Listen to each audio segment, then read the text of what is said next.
Olá, olá, muita paz, muita luz. Hoje nós vamos dar continuidade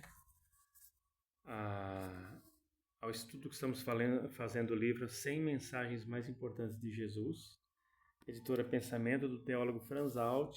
Estamos no capítulo 67, Jesus e a Consciência, é o nome do capítulo, na página 204, para quem tiver o livro e quiser acompanhar aí. Eu não estou ganhando nenhum centavo para fazer propaganda desse livro. Eu divulgo os livros aqui no canal porque são livros que valem a pena ser lidos, ser adquiridos de alguma forma. Agora tem uma coisa que eu queria perguntar para você. Você já se perguntou o que é mais grave perante Deus? Falar contra Ele ou contra a sua própria consciência? Já parou para pensar? Você vai e fala mal de Deus, por exemplo. Será que Deus está preocupado com isso? Ou você vai e fala contra a sua própria consciência, ou seja, contra a sua essência eterna, imortal e reencarnante que está dentro do seu próprio espírito. Você desfaz da existência da sua alma, você acha que você é só um corpo físico movido por impulsos eletromagnéticos, que até hoje a ciência não saberia explicar como, e outras coisas mais graves, né? E aí?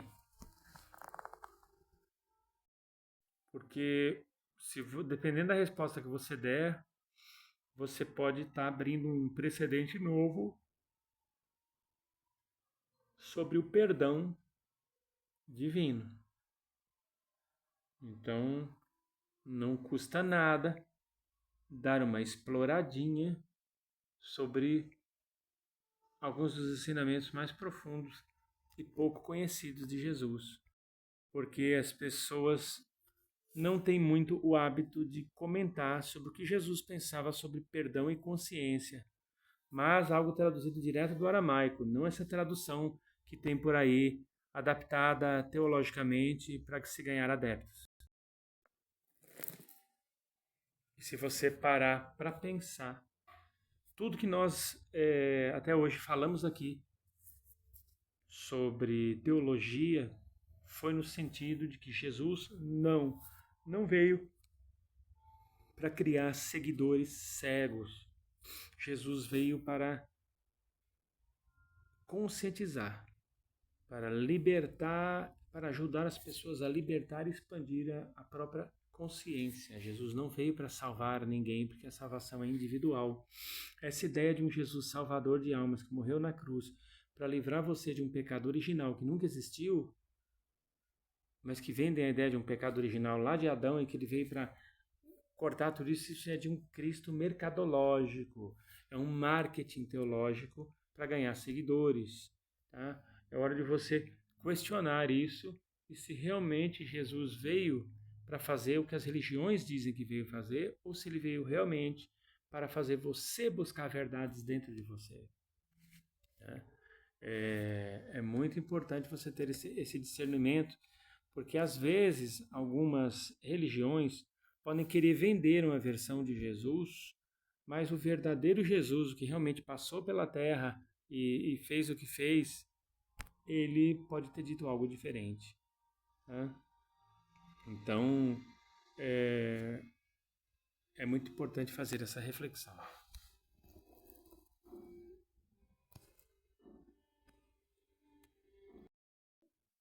Porque no final das contas mesmo, o que vai salvar a gente é a verdade que a gente conseguir garimpar dentro do nosso próprio espírito. E é isso aí, é buscar o que nos faz livres e felizes. Jesus pode nos fazer livres e felizes, ele tem esse poder, mas a gente tem que permitir. E pode ter certeza que aqui eu não estou falando do Cristo, não estou falando do Jesus das religiões. Esse não serve, esse nós não queremos, porque esse é uma caricatura criada por teólogos vendilhões de milagres e vendilhões de promessas, e não foi essa a ideia de Jesus.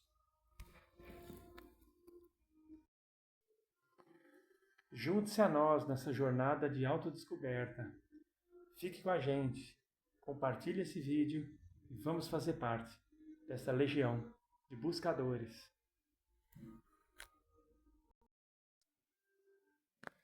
Estamos todos juntos, nesta busca por um mundo mais livre, justo, verdadeiro e consciente. Bora lá, meu povo! Não. O que eles falaram dessa vez, Jesus? Eles falaram que eu sou gay. Mas você é gay. Não faz diferença. Então pronto. Não sei.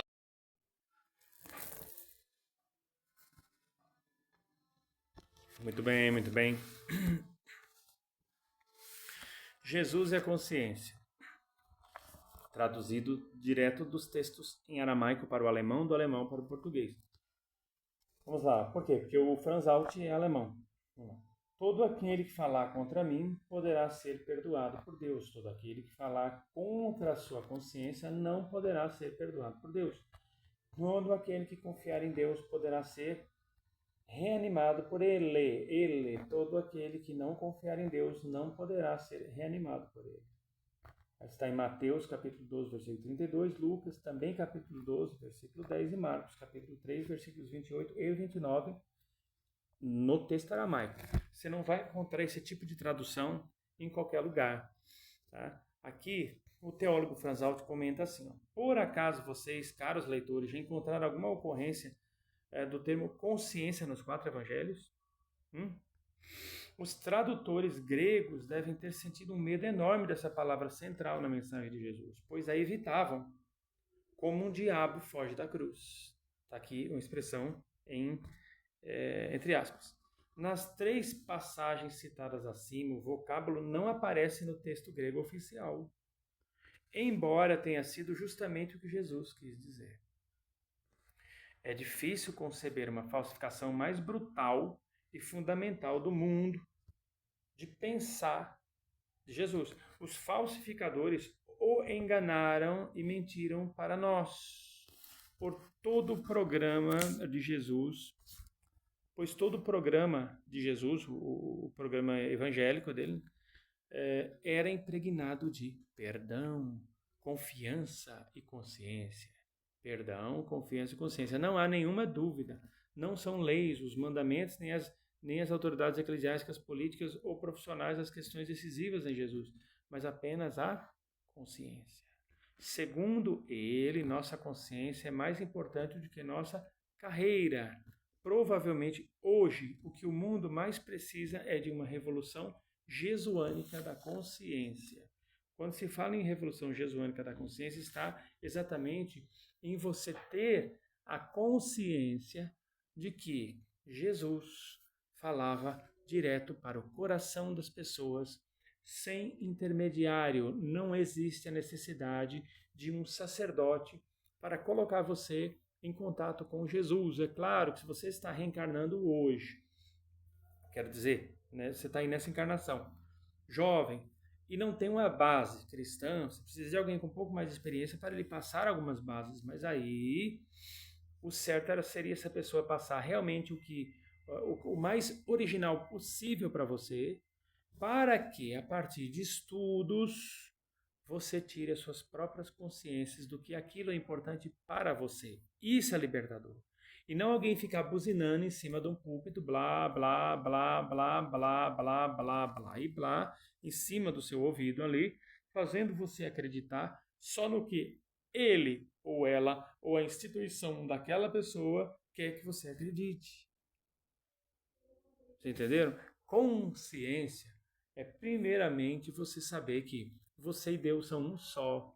Assim como existe a lâmpada e os feixes de luz da lâmpada, não existe a luz, não existe esses feixes de luz sem a fonte luminosa, e nem existe a fonte luminosa sem a luz, porque a energia que alimenta a lâmpada, de certa forma, também é luz, ainda que não se apresente como tal.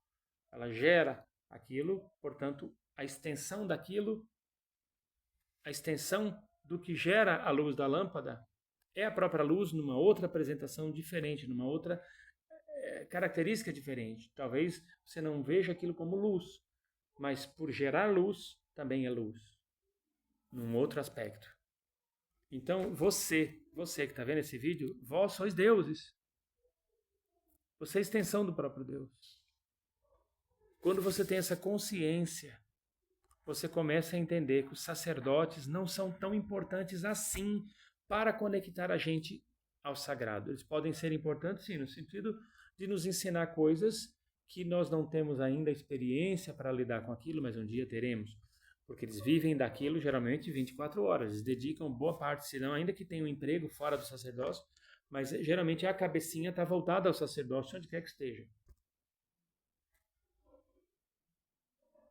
Entende? Então eles são importantes nesse sentido. Nesse sentido. Agora, você abrir mão da sua capacidade de reflexionar para seguir o Jesus ou um Deus que, segundo o seu sacerdote, é melhor para você, isso aí já é você abrir mão do seu sagrado para abraçar o pseudo-sagrado que o outro quer lhe vender. Então, nisso você está atacando a sua própria consciência. É pior ainda do que falar mal de Deus. Você está desfazendo e falando mal ou fazendo mau juízo do seu próprio poder interior. É uma espécie de suicídio energético. Tá? E responderá por isso.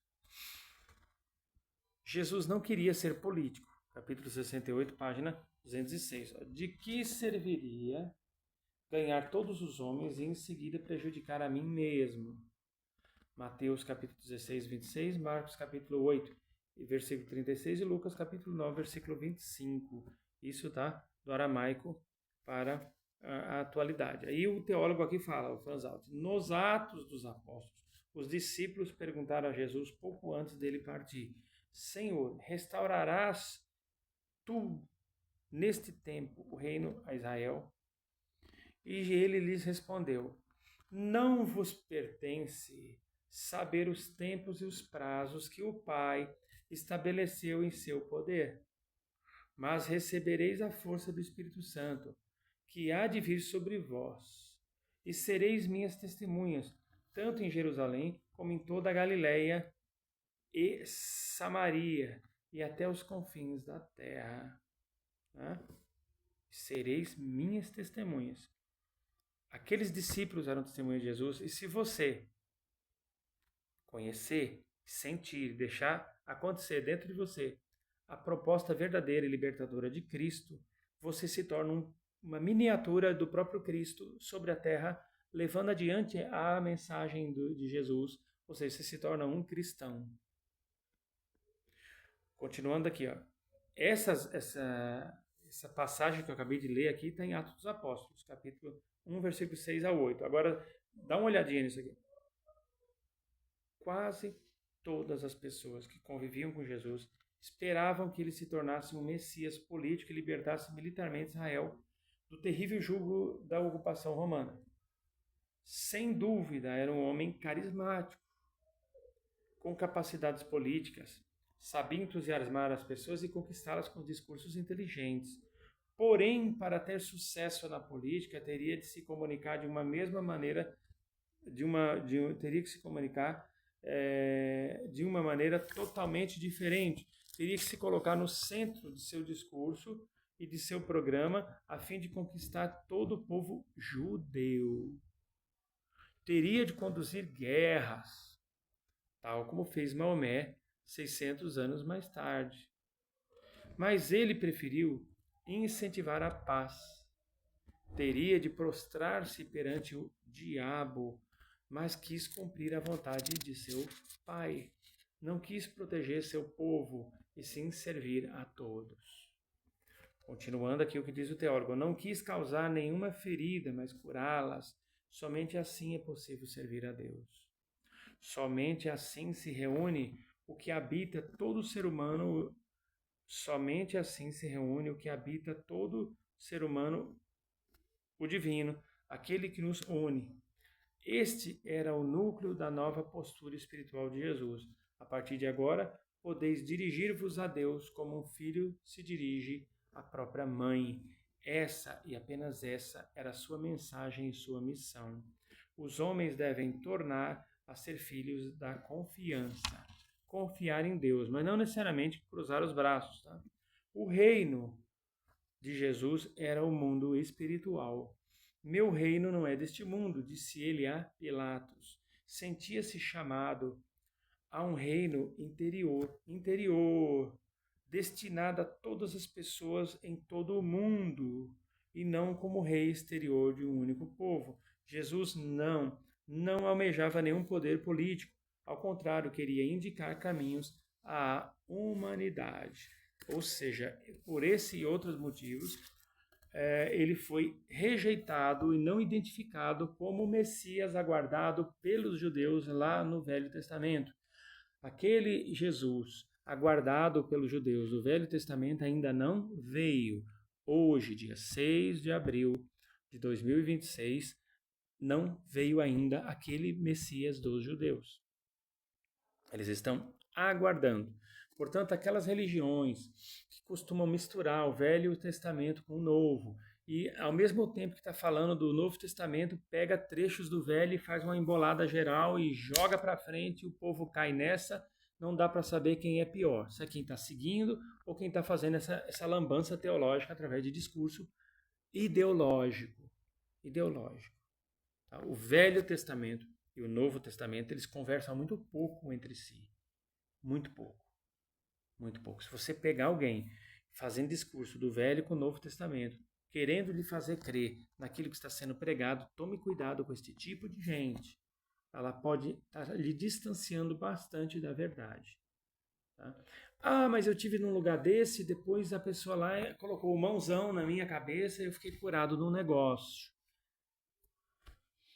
Cuidado. Forças espirituais diversas, independente de serem do bem ou do mal, também curam. Tá? A capacidade de curar não quer dizer que se trata de um lugar do bem.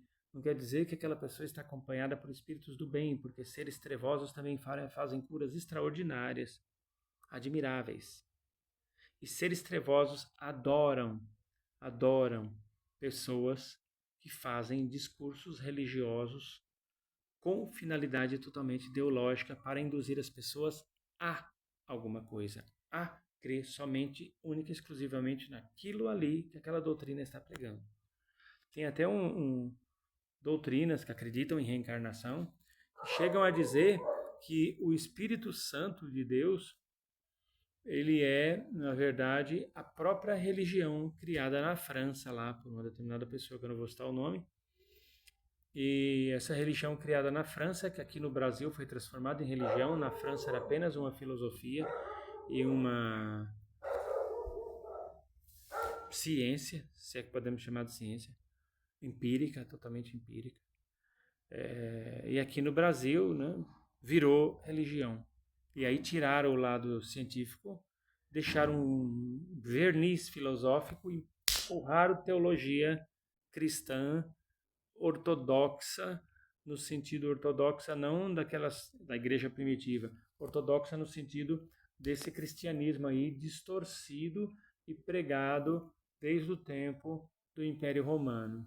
Tá? É complicado. O negócio, a coisa não é brincadeira, não. Não é brincadeira, não. É importante, de vez em quando, se recolher e ficar só para tentar sentir a paz que o seu espírito traz. Por mais que você ache que ela não existe mais, já tiraram a sua paz, ninguém tem esse poder. Nós temos o poder de deixar os outros fazerem de conta que tiraram a nossa paz. Mas a paz estará sempre dentro de nós. A mente da pessoa buscadora da verdade nunca para de analisar as coisas. Está sempre ali observando tudo. Quando você está bem conectado com seu espírito conversa com o espírito das outras pessoas e você consegue captar as intenções delas com bastante facilidade. E aí você não vai confiar facilmente em qualquer pessoa que vem falar de Jesus ou do que quer que seja para você. As religiões fizeram e fazem promessas demais e boa parte delas se tornaram falácias.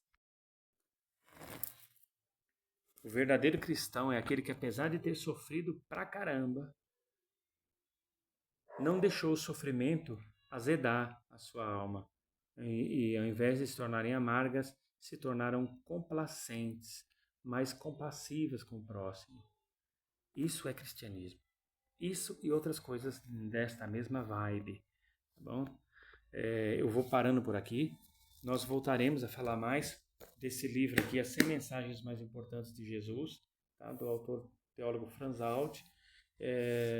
E convido você a entrar em contato com a gente, divulgar os nossos vídeos, o nosso trabalho, tá? E entre em contato com a gente, tá? Se você estiver precisando aí de uma orientação para o seu autoconhecimento, entre em contato com a gente para agendar uma consulta de tarô pelo DDD 11, telefone 965519042, fazer um trabalho energético, espiritual também. E tem muito atendimento que a gente dá também que é gratuito. Tá? Então, algumas consultas são pagas, porque nós temos despesas, uma série de despesas para manter a casa, porém, existe uma série de atendimentos que são gratuitos, que podem estar atendendo aí as suas necessidades. Eu sou Hernani de Oxóssi Choroquê, lhes desejo muita paz e muita luz, e até a próxima oportunidade, se Deus assim nos permitir. Que Jesus, Maria e José, na unidade do Espírito Santo, conceda muita saúde, paz e proteção, e que nunca lhes falte o axé dos orixás.